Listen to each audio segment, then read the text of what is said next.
Every second, over 28,000 people press play. It's one of the fastest moving, most global experiments ever unconsciously conducted. Since the start of this video, hundreds of thousands more have joined them. It's a surfeit of hedonistic pleasure. Maybe you're one of them.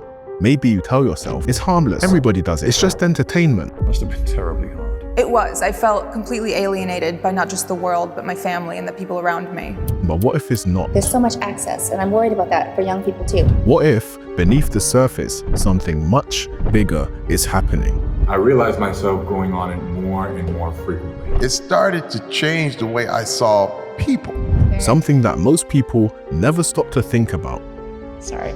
Oh, don't cry. $1 billion industry with one simple goal: to keep you coming back.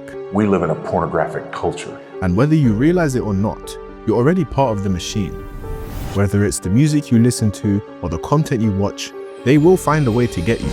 You start out with tame stuff, and little by little, you go up to more and more extreme acts. So the real question isn't whether you've seen it, it's whether you've ever stopped to wonder, how did we get here? I've lost my whole family. It's really hard. Welcome to the world of internet Pornography.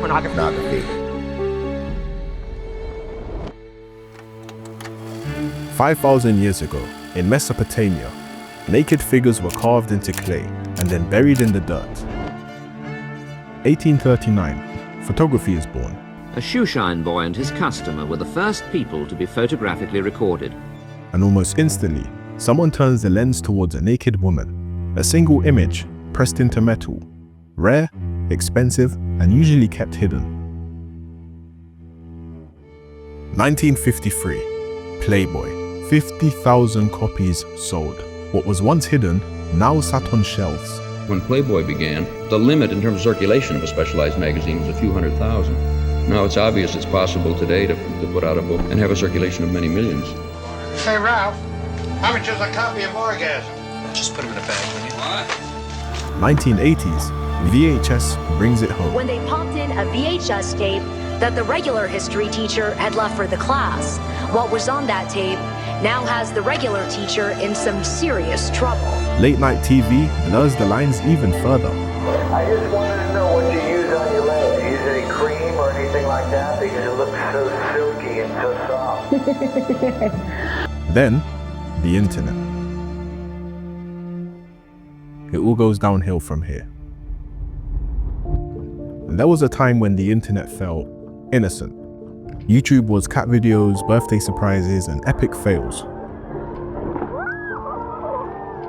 It wasn't about going viral. It was about sharing moments. All right, so here we are in front of the elephant, and that's pretty much all there is to say. Then came Instagram. Instagram allows users to share and alter photos taken with their mobile phones. You can also take a new picture, change it up, and then easily share it with friends. But in 2012, Facebook bought it, and everything changed. Instagram, a company with only 13 employees, bought today by Facebook for $1 billion.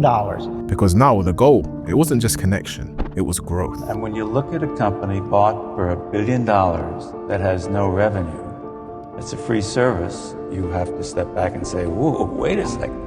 What's this all about? Instagram regularly recommends sexual videos to teenage accounts that appear interested in racy content. And by the time TikTok had arrived, the game had changed completely. Every interaction you have with a video trains it more on your preferences, and because those videos are so short, it can gather a lot of data about you very quickly. What started as dance trends and lip syncs quickly became something else.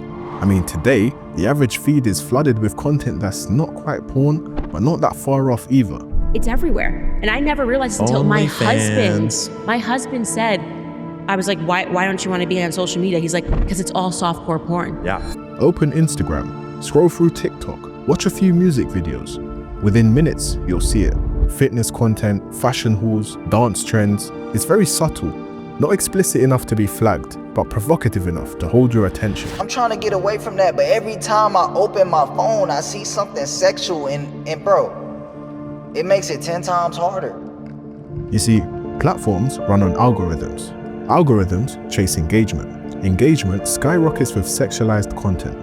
people who are sexually attractive get more likes and follows. So a girl who stands with her arms at her sides, giving the big old smile with all the teeth, she learns quickly that when she does the sexier pose with the pouty face, that she gets a lot more likes and follows than somebody who does the former pose. So the algorithm learns. It doesn't ask questions, it just follows the numbers. More skin, more clicks. If it performs, it stays. More and more creators start to follow the pattern. The outfits shrink, the captions tease, the trends push just a little bit further. I definitely think we've been desensitized to how sexual our society has gone. What once turned heads, now barely raises an eyebrow. I remember in my lifetime, there were music videos that got censored or banned or could only be played after 10 or 11 at night. And if you watch them now, you'd be like, what? For what? What is that, a bikini? Like, it's nothing. It's amazing how quickly it has degenerated. The more we see it, the less we react. The less we react, the more it spreads. This is how normalization works. We now have platforms like OnlyFans that make selling nudes look like just another side hustle. It's genius. I've said this for like 2 years now since OnlyFans blew up. It is the smartest hustle anyone can do because they're basically just posting Instagram pictures, but people pay for them. It's like free money. It's an actual infinite money cheat code. I don't understand why people shame them for it. Catch me outside, how about that? Catch you outside? What does that mean? What I just In said. 2016, a 13-year-old girl went viral for yelling at her mum on national TV. Catch me outside, girl. How did this happen? Oh, God. It became one of the most recognizable clips in internet history. Overnight, Danielle Bregoli went from an anonymous teenager to a meme. Within days, she had agents, brand deals, millions of followers. At 14, she signed a record deal. At 15, she was touring. And as the internet watched her grow up in real time, some were watching for the wrong reasons. Because on her 18th birthday, she launched an OnlyFans account. You joined OnlyFans the night you turned 18, and people subscribed right away? Yeah. Should they be in jail? Yeah. Within 6 hours, she made over $1 million. You recently started an OnlyFans account, correct? Is it true you made over $1 million in your first 6 hours? Yes. A year later, she claimed to have made over $50 million. Damn, girl, you make so much money. Thousands of subscribers joined the moment she turned 18, a digital line that millions were waiting to cross the second it became legal.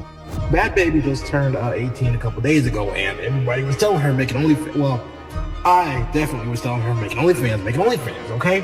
And come on now, we're not gonna sit here and pretend like we weren't all waiting for this moment, okay? We're not gonna pretend. At 13, she was a meme. At 15, a product. At 18, a fantasy. Yes, she made a big bag, but that proves and shows that there were so many people waiting for this. So many people were waiting to dump their money to see a young girl get naked, when literally a week before that, it would have been illegal. And her story, it isn't rare. It's just the most visible version of what's happening everywhere. I saw just all these young girls, I'm talking like 13, 14, 15, commenting, well, as soon as I turn 18, this is what I'm gonna do. I can't wait. Like, who needs to go to school? Who needs to pursue a career when you can just do this as your career? This isn't about one moment or one girl. It's about a culture that has been carefully shaped to make this seem normal. This didn't happen by accident. It was built, promoted, and marketed, just like everything else they said was good for us. In the 1940s, a cigarette was seen as a symbol of success, of status, even health. Yes, according to this survey, more doctors smoke Camels than any other cigarette. They were in every pocket, endorsed by experts, sold to mothers, athletes, even children. It wasn't a vice, it was normal. Then came sugar, wrapped in smiling mascots and bright cartoon boxes. That's Kellogg's Apple Jacks with more real apple for an aptly sweet part of this complete breakfast. They told us it was fuel, brain food, part of a healthy start. Ice cold Coca-Cola. There's no waistline worry with Coke, you know. Actually, this individual size bottle has no more calories than half a grapefruit. Until the studies came out and we realized we'd been sold a lie. They say sugar poses enough health risks, it should be considered a controlled substance, just like tobacco and alcohol. Now it's porn.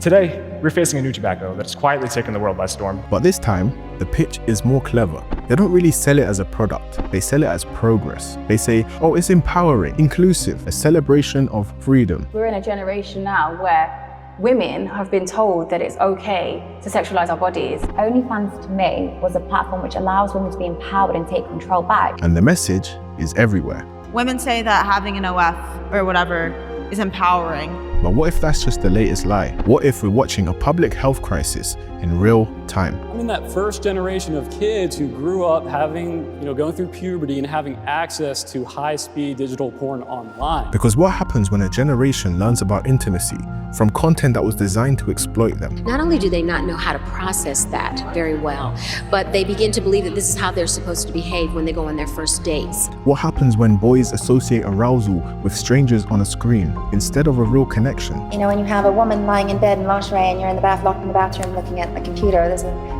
something's wrong. We used to believe smoking was harmless because the packaging looked clean, because doctors said it was fine, because everyone did it. Just as cigarettes are poison for the lungs, researchers are finding pornography is poison for the eyes, the soul, and the sexual conscience. So ask yourself, what does porn look like today? It's everywhere, it's free, it's normal, and it's rewiring millions of brains in silence. Every time you see something sexual, your brain rewards you. A small hit of dopamine, not a flood, just a spark. But the brain learns fast. Over time, it begins to associate certain types of content with pleasure, and it starts looking for more. This is called dopamine sensitization, a process where your reward system is trained to seek increasingly stimulating inputs. And just like with gambling or drugs, tolerance builds. The same content no longer gives you the same feeling, so you go a little further, then further again, until it becomes a normal part of your daily routine.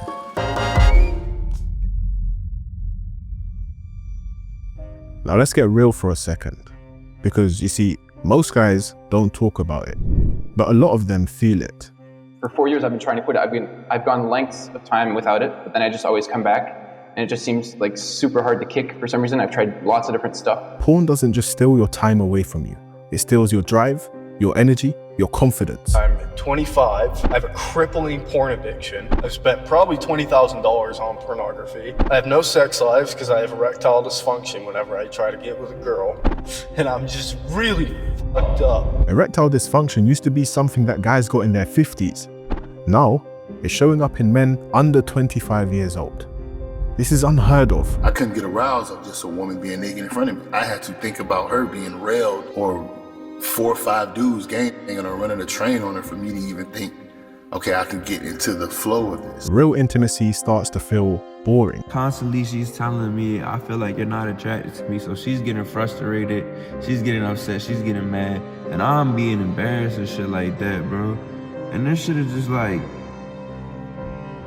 but this doesn't just affect you. A recent study of 4,000 porn scenes that showed between 35 and 45% of all porn has scenes of extreme violence.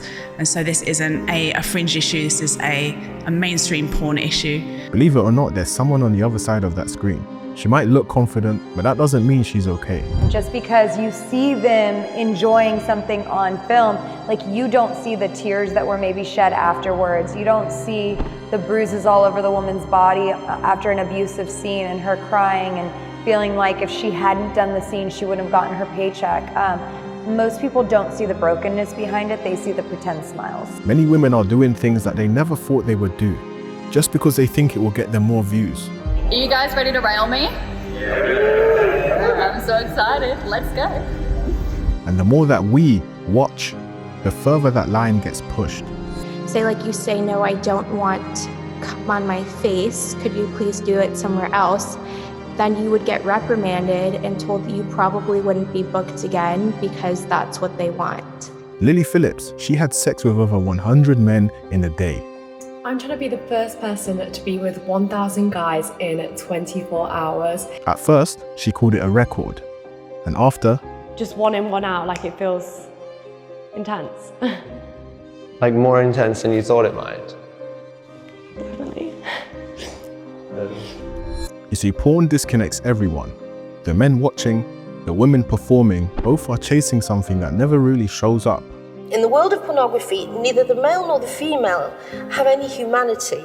Everybody is completely reduced to their sex organs, and the only goal, really, in the world of pornography is to have an orgasm, by any means necessary. This isn't just about sex, it's about how we feel about ourselves and what we've learned to expect from each other. No connection, no meaning, just content. And we call this normal. I'm fortunate to be alive today because there are many women in that business and men who battle with suicidal thoughts on a daily basis, and many of them do go through with it. And at some point, my hope is in 20, 30 years, after I'm probably dead, there'll be a movement where people are going to be so against this that they're going to go in the opposite direction. They're going to be returning to what it means to be a human being. You know, for years, my dirty little secret was that I was addicted to pornography. He was a professional athlete. Terry Crews, a Hollywood star, a symbol of strength and masculinity. But behind the image, Terry Crews was addicted to pornography. It's changed something in my brain. I know there was something that happened where I was like, I'm hooked. It nearly destroyed his marriage. The porn use led to me being unfaithful years earlier. She was like, I'm done with you. His mental health. I had to realize when I was depressed. I had to realize when I was sad about something or when I was feeling lonely, because those were the times that I was more likely to use pornography. His identity. I believed that I was more valuable than my wife as a human being because I was a man. And he's not the only one. I try to stay off of pornography, man. That's one of my biggest arch nemesis is pornography. Why? Because it just weakens me. My son or somebody one day came by, used my phone and saw porn on the phone. Shit, dog. I just had to stop. It got really out of hand. For me, Playboy was my gateway into full-on pornography addiction. My dad had a Playboy left out at age 5, and it's affected almost every choice I made for the rest of my life. The last, I want to say 8 months, every single month, I have been spending any and every last bit of extra money that I have come in monthly on campsites, on online paid porn. Artists, athletes, musicians, men at the top of their game, all pulled into the same loop, and they all say the same thing. It doesn't feel like addiction until it's too late. You see, this isn't about weakness or willpower. It's about a system that knows exactly how to keep you hooked, no matter who you are. And if it can get to them, it can get to anyone.